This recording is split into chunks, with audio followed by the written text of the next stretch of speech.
메타트레이더에 보면 하단의 터미널 창에 마진 레벨이라고 나와 있죠. 증거금 비율. 증거금 비율이 어떻게 계산되는지 혹시 아직 모르시는 분 계십니까? 아니면 이 증거금 비율이 나의 거래에 어떤 영향을 미치는지, 이게 얼마나 중요한지, 이 부분에 대해서 오늘은 이야기해 보겠습니다. 증거금 비율.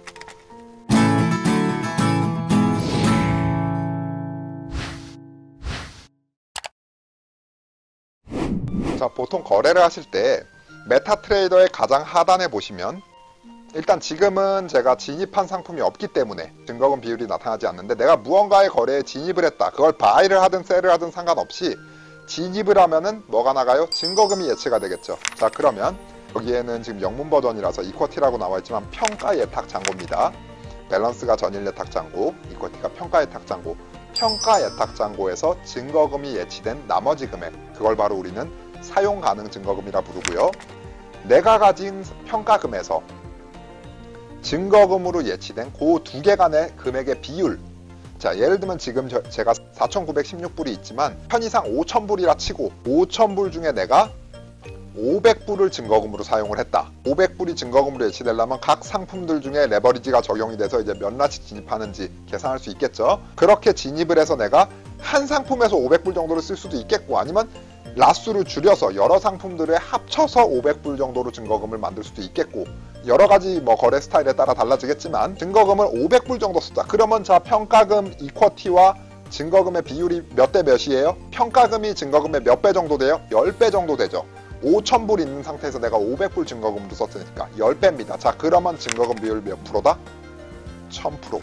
쉽게 계산하는 방법은 평가금이 증거금의 몇 배인가, 거기다가 100을 곱해서 퍼센티지를 매겨주시면 돼요. 만약에 내가 평가금이 5,000불이 있는데 증거금으로 이번에는 500불이 아니라 1,000불을 썼다. 자, 그러면 증거금 1,000불, 평가금 5,000불. 자, 그럼 몇 배예요? 5배죠.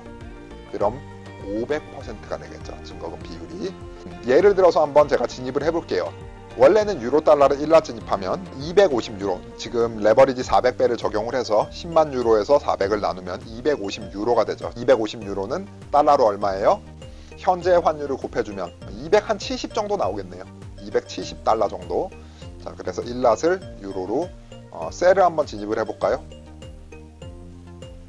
유로 달러 셀 진입했습니다. 자, 지금 278달러 증거금으로 잡힌 거 보이시죠? 평가금이 4,900 정도, 그리고 증거금이 278 정도. 몇 배 정도 나오죠? 증거금 비율이 말을 해주고 있죠. 17배 정도 나오네요. 17.6배 정도 나오는 거예요, 정확히. 20배까지는 안 되고, 증거금 비율은 우선은 이렇게 계산이 된다라는 거. 평가금과 그리고 증거금 간의 비율. 평가금이 평가 예탁 잔고가 증거금의 몇 배인가, 거기에 퍼센티지 100을 곱해가지고 마진 레벨 증거금 비율로 표기를 해줍니다. 자, 그러면 제가 질문을 드립니다. 증거금 비율이 높을수록 좋을까요? 낮을수록 좋을까요? 당연히 높을수록 안전한 거래가 되겠죠. 당연히. 왜냐? 그만큼 내가 가진 증거금에 비해서 나의 잔고가 여유 자금이 많고, 여유 자금이 많다는 얘기는 프리 마진이 많다는 얘기겠죠. 자, 방향이 반대로 가더라도 내가 그거를 감당해낼 수 있는 자금의 규모가 많으니까 거래는 안전해지겠죠. 그래서 마진 레벨이 클수록 유리합니다. 자, 그러면 이제 다시 화면으로 돌아와서 증거금 레벨이 크면 클수록 유리하다고 했는데, 그럼 도대체 몇 퍼센트 정도의 마진 레벨을, 증거금 비율을 유지해야 나의 거래가 안전한 거래가 될까? 그리고 고수들은 보통 몇 프로 정도를 유지하면서 할까? 이 부분에 대해서 이야기를 한번 해보면, 우선 사람의 기준에 따라 다르겠죠. 나는 거래를 좀 위험을 즐기면서 하는 스타일이다. 리스크를 감수하면서 난 그래도 조금 고수익을 누리겠다. 자, 그러면 증거금 비율이 나는 한 500, 600, 500 밑으로 떨어지는 순간이 있더라도 나는 그래도 괜찮다라는 사람도 있고, 아니면 나는 증거금 비율을 1000%, 1500% 이 이상은 유지해야 그래도 내 마음이 놓인다. 이렇게 거래하는 사람들도 있고, 거래하는 성향과, 그리고 이 거래하는 성향은 뭘로 정해진다? 자금의 규모로 정해질 수 있겠죠. 당연히 얼마를 가지고 내가 거래를 하는가, 이 부분에 따라서 정해질 수가 있겠는데, 자, 하지만 일반적으로 우리가 통상적으로 거래할 때는 통계치라는 게 좀 있죠. 어느 정도의 증거금 비율이 그래도 안전한 거래인가. 상식적으로 보면은 그래도 증거금 비율은 1000% 이상이 유지가 될 때, 증거금 비율이 1000%다라는 거는 내가 가진 자금에 증거금을 얼마만큼 쓴다는 얘기예요? 10분의 1만큼 쓴다는 얘기예요. 10배가 된다는 얘기니까. 그래야 증거금 비율 마진 레벨이 1000%가 나오니까 그런 거래를 우리는 통상적으로 안전한 거래라고 얘기를 합니다. 그럼 조금 비율적으로 얘기를 해볼까요? 500%에서 1000% 사이다, 증거금 비율이. 자, 이러면 안전한 거래는 아니겠죠.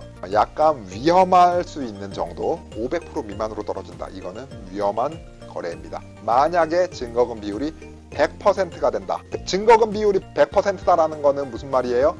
내가 가진 잔고와 증거금이 같아진다라는 거예요. 내가 가진 잔고를 다 써서 진입을 했을 수도 있고, 아니면 잔고가 많았는데 이게 반대 방향으로 계속 밀려 내려가서 결국에는 내가 가진 잔고가 증거금하고 똑같은 수준까지 손실이 엄청나게 많이 나서, 자, 그래서 똑같아질 수도 있겠고, 증거금 비율이 100%가 된다. 이 순간이 바로 메타트레이더에서 위험 경고를 줍니다. 이걸 바로 우리는 전문용어로 마진콜이라 불러요. 마진콜. 사람들끼리 이제 얘기하죠. 아우, 나 어제 마진콜 당했어. 거래 시작한 지 3일 만에 마진콜 당했어. 너 이렇게 되면은 마진콜 당할 수 있으니까 조심해라 라든지, 이런 식으로 마진콜 많이 쓰는 용어 중에 하나예요. 증거금 비율이 100% 미만으로 떨어질 때, 이때가 바로 메타트레이더에서 터미널 창에 빨간색 띠로 경고를 줍니다. 경고 메시지. 마진콜. 자, 그러면 마진콜을 당했을 때 내가 취할 수 있는 액션은 두 가지가 있겠죠. 빨리 그 거래를 청산을 하거나, 아니면 잔고를 다시 채워놔서 증거금 비율을 올려놓거나, 물론 제3의 방법도 있겠죠. 계속 기다려보거나, 물론 기다리다가 방향이 급 반전이 돼서 나의 방향으로 다시 움직여져서 회복이 될 수도 있고, 가능성이 아예 없진 않으니까. 근데 마진콜 정도까지 갔다는 얘기는 이미 방향이 많이 잘못됐다는 얘기입니다. 세 번째 방법이 일어날 가능성은 거의 희박하다라는 거. 회복되기를 기다린다. 그러면 이거는 마진콜까지 갔다가 극적으로 기사회생해서 이렇게 될 확률은 거의 희박하다는 거. 그래서 이 부분은 기대를 한다라기보다는 희박한 확률이기 때문에 생각을 안 하시면 좋을 것 같습니다. 마진콜이 끝이냐? 아니죠. 더 떨어집니다. 만약에 그 마진콜까지 당했는데도 내가 손절을 하지 못해서, 아니면 아무런 액션을 취하지 않아서 방향이 계속 나의 반대 방향으로 마이너스가 난다. 자, 그렇게 돼서 증거금 비율이 100% 미만에서 더 떨어지고 80이 되고 60이 되고 50이 되고 20%가 되는 순간, 20%가 되는 순간 메타트레이더가 내가 가진 포지션들을, 내가 진입해 있는 포지션들을 강제로 청산을 하기 시작을 합니다. 자금 보호 차원에서. 안 그러면 미수가 나니까, 잔액이. 그래서 이걸 바로 강제 청산, 영어로는 스탑 아웃이라고 불러요. 스탑 아웃 레벨은 회사들마다 달라요. 어떤 회사는 30%고 어떤 회사는 50%고 또 어떤 회사는 20%고, 그때가 바로 메타트레이더가 나의 상품들을 강제로 청산을 시키는 타이밍이에요. 그래서 이 부분 꼭 거래에 주의하셔야겠습니다.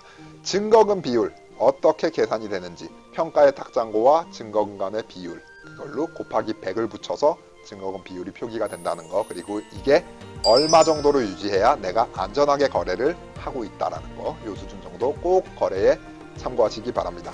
자, 도움되셨으면 구독 한 번씩 눌러주시고 좋아요 한 번씩 눌러주시는 센스, 그리고 궁금하신 부분은 댓글로 남겨주시면 열심히 답변을 드리겠습니다. 오늘은 여기까지.